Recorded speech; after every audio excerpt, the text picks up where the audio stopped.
हर्ष सुरेंद्र नागवेकर, विभाग Ratnagiri, CWC law college Malad, Mumbai.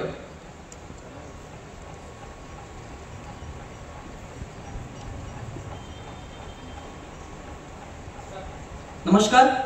हमारे भारत देश ने विकसित से विकसनशील तक का प्रवास ये पूरा कर दिया है और हमारे भारत के सामने अब लक्ष्य है वो एक विकसित भारत का। और इसी को पूरा करने के लिए भारत के भूतपूर्व राष्ट्रपति डॉक्टर APJ अब्दुल कलाम इन्होंने भारत के विज्ञान और तंत्रज्ञानी सोच से युवाओं द्वारा भारत का एक लक्ष्य पूरा करने के लिए, भारत को विकसित बनाने के लिए विजय 2020 ये सपना देखा। पर यह सपना कुछ मामलों में अधूरा रहता हुआ दिखा। इसका जब हमने अभ्यास किया कि ये क्यों अधूरा रह गया, तब कुछ लोगों की बातें सामने आई जो कहते थे कि भारत का युवा ये कुछ काम का नहीं है, भारत के युवा के सामने कुछ लक्ष्य नहीं है। ऐसे में ही भारत का शताब्दी वर्ष के सामने हम और बढ़ते हुए नरेंद्र मोदी जी ने भारत को विकसित भारत का एक लक्ष्य दिया है और इसी लक्ष्य को मद्देनजर रखते हुए हम युवक कल के युवकों के लिए आज ये विषय प्रस्तुत कर रहे हैं, विकसित भारत का लक्ष्य।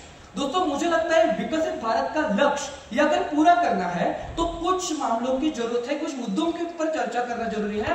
पहला है सामाजिक, आर्थिक, राजकीय और सांस्कृतिक। राजकीय मुद्दों पर चर्चा करते हुए मुझे ऐसे लगता है कि राजकीय धोरण हमारे युवाओं द्वारा, हमारे आदर्शवादी नेताओं द्वारा एक ऐसा बनना चाहिए जिसका डर भारत के बाहर के जागतिक देशों में होना चाहिए। उनका परराष्ट्र धोरण, उनके राजकीय धोरण ये हमारे भारत के राजकीय धोरण से आइदर डरना चाहिए, वरना भारत से मैत्रीपूर्ण संबंध बनाने के मामले में होना चाहिए। भारत के संस्कृति के बारे में बात करते हुए मुझे लगता है इसी संस्कृति की वजह से भारत में आज विज्ञान, तंत्रज्ञान, ऐसी सारी चीजों में बहुत ज्यादा प्रगति होती हुई दिख रही है और इसीलिए बाहरी देशों से भी लोग आज भारत के संस्कृति का, भारत के वेदों का, शास्त्रों का अभ्यास कर रहे हैं। आज महाभारत की वजह से टेस्ट ट्यूब बेबी जैसा एक तंत्रज्ञान हमारे देश को, पूरी दुनिया को मिला है। तो ऐसी भारत की संस्कृति पर ध्यान देना आज के युवाओं की जिम्मेदारी है, तभी पूरा होगा